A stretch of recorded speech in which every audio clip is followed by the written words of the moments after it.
Hello बच्चों, कैसे हो आप लोग? चलिए, तो जेईई मेन का पेपर आपका अच्छा गया है। हम लोग पेपर का डिस्कशन कर लेते हैं, देखते हैं आपने कितना अच्छा किया।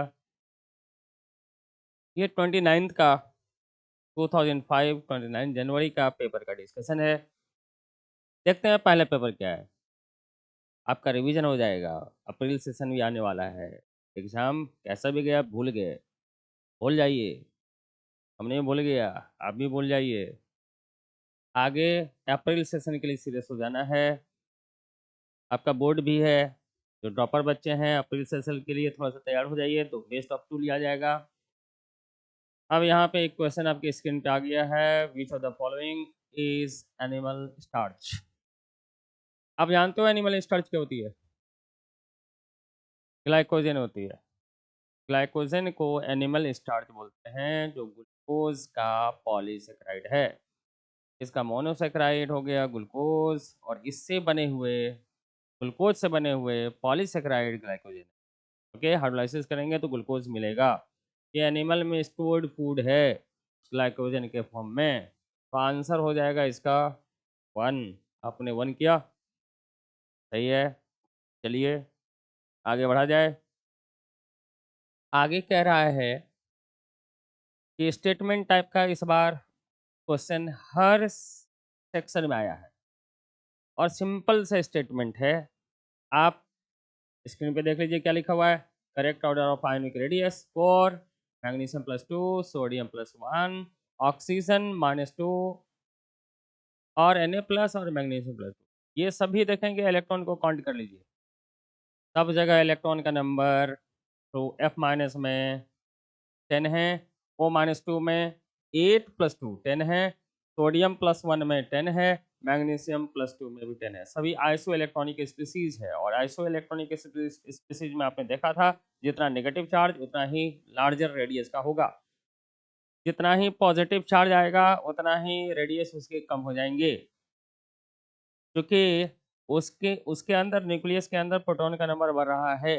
प्रोटॉन का नंबर बढ़ने से डेफिनेटली प्रोटॉन जो न्यूक्लियस में मौजूद होता है वो इलेक्ट्रॉन को अपनी तरफ खींचेगा और साइज घटा देगा। क्लियर बच्चे?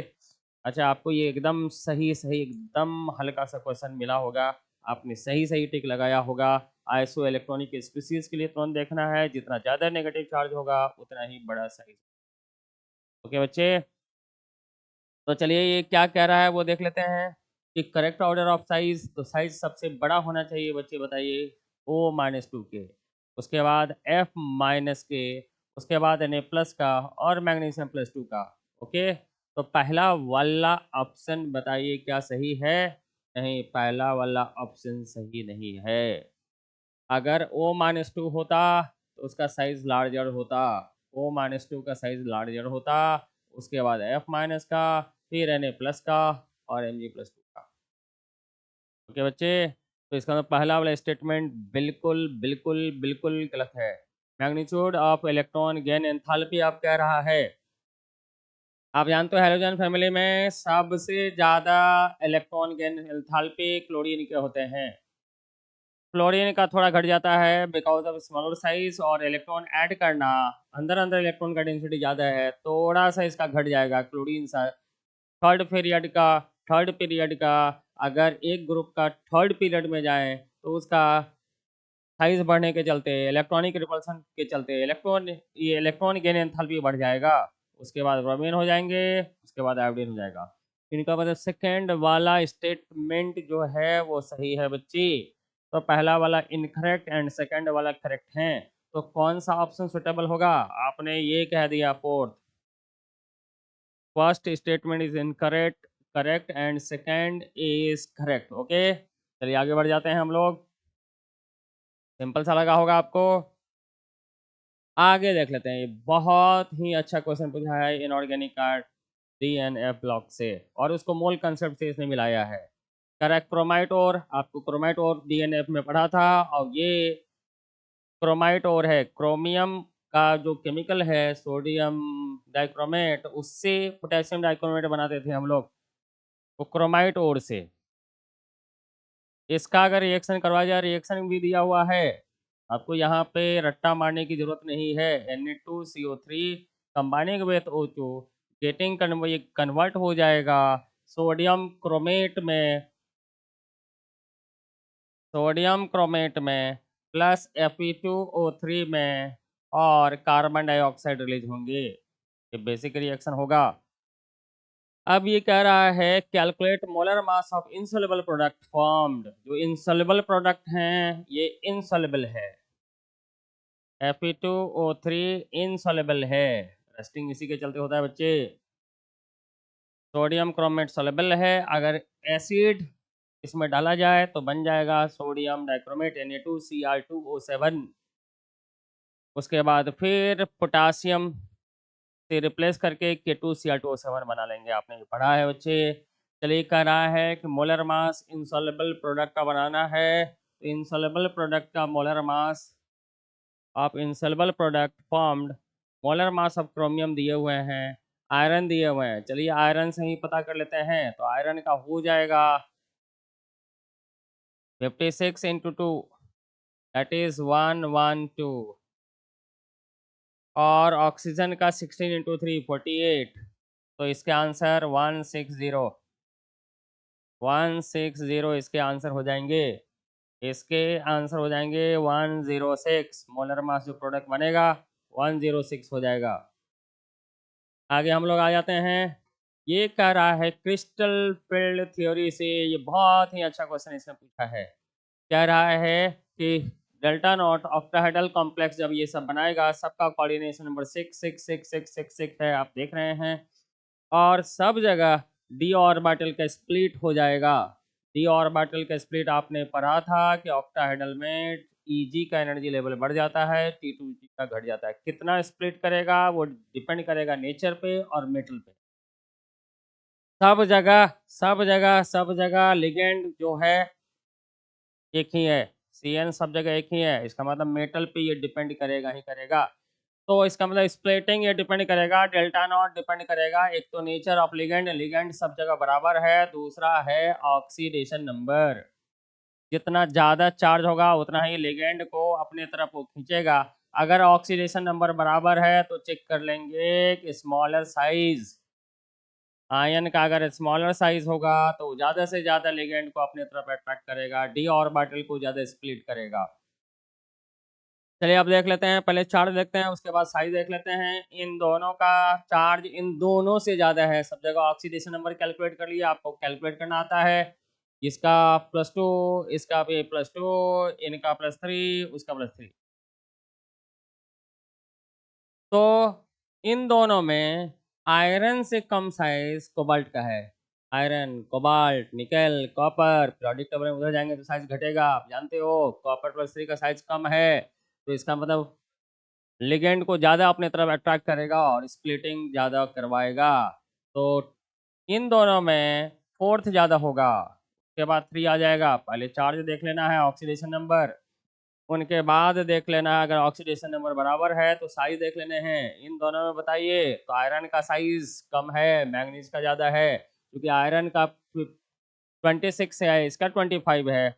आयरन वाले आयरन वाला का साइज कम होगा, तो इसका मतलब इन ये स्प्लिटिंग ज़्यादा करेगा मैंगनीज से। तो हम लोग ये कह देंगे 4 3 2 1 इज द राइट आंसर। कितने लोगों का सही है? बहुत अच्छे बेटे, बिल्कुल सिंपल सा क्रिस्टल फील्ड थ्योरी से पूछा गया था। तो आंसर हो जाएगा 4 3 2 1। This is the correct option. चलिए आगे बढ़ जाते हैं हम लोग, आगे आया जाए।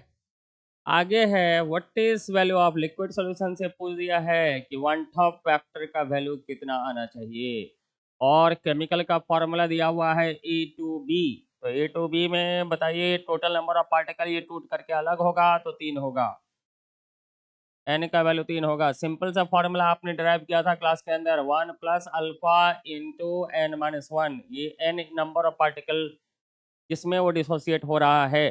रिएक्शन में 3 पार्टिकल में डिसोसिएट होगा, 2 A और 1 B। अब 1 + अल्फा का वैल्यू बताइए कितना है। 100 में 30 है तो 1 में 0.3 आएगा, परसेंटेज बाय 100 कर दीजिए तो अल्फा का वैल्यू आ जाएगा। अब यहाँ पर 3 - 1 इंटू 2, तो करेक्ट आंसर हो जाएगा 1.6। या नहीं तो आपको अगर ये फार्मूला के बेसिस पे ना चले तो आप बेसिक इक्वेशन लगा सकते हो बच्चे। ये कन्वर्ट हो जाएगा 2a प्लस और b माइनस 2 में। इसके पार्टिकल 1 मान लिए तो 1 में से 30% घटेगा तो 0.3 घट जाएगा। 1 में से 0.3 घट जाएगा, ये डिग्री ऑफ डिसोसिएशन है। ये दोगुना बना जाएगा, जितना घट रहा है उसका दोगुना, और ये 0.3। इसका बचा हुआ वैल्यू 0.7 है। वन टॉप फैक्टर क्या होता है? जितना नंबर ऑफ पार्टिकल ऑब्टेन हुआ डिवाइडेड बाय जितने नंबर ऑफ पार्टिकल्स लिए गए थे। तो ये बताएगा कि करस्पॉन्डिंग कितने टाइम्स पार्टिकल टूट रहे हैं अंदर। रेशियो ले लीजिए, 0.7 प्लस 0.6 प्लस 0.3 डिवाइडेड बाय लिया था 1। तो इनको अगर सॉल्व करेंगे तो ये 1.6 आएगा। 1.6 टाइम्स पार्टिकल ज़्यादा मिलेगा सोल्यूशन में आफ्टर डिसोसिएशन। तो इसका आंसर आ जाएगा 1.6 is the right answer. Simple सा। अगर आपको आने वाले समय में भी अप्रैल सेशन में भी इस तरह का पूछे या तो बेसिकली सॉल्व कर लें, नहीं तो कॉमन सा इक्वेशन है। डिसोसिएशन के केस में आयोटा का value 1 plus alpha into n minus 1 where n is number of particle obtain in product side, टूट करके जितना मिलेगा।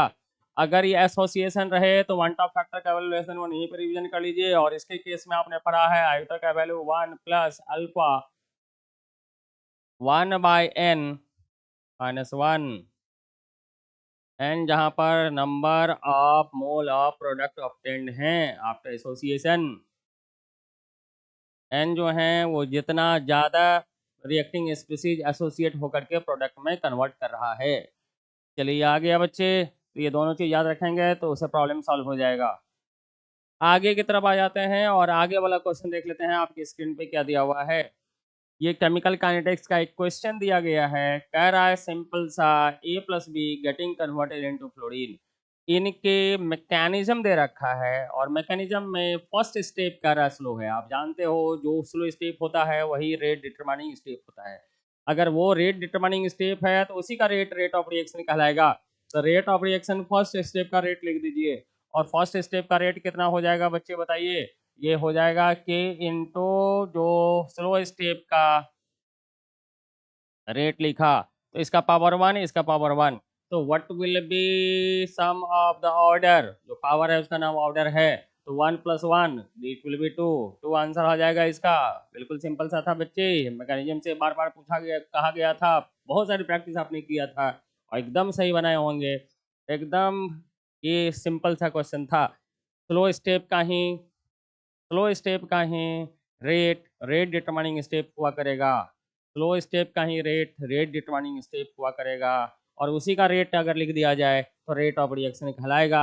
उस रेट ऑफ रिएक्शन में रिएक्टेंट के कॉन्सेंट्रेशन का जितना पावर है वही ऑर्डर ऑफ रिएक्शन कहलाएगा। तो ए का पावर 1 और बी का पावर 1 है, तो दोनों को सम कर देंगे तो ओवरऑल ऑर्डर ऑफ रिएक्शन आएगा that is equal to 2। Okay, आगे बढ़ा जाए।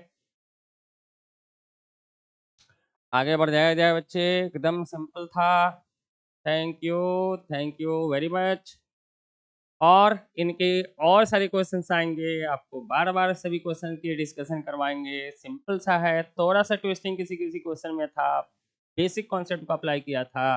ओके, फिर मिलते हैं नेक्स्ट वीडियो में। Thank you very much.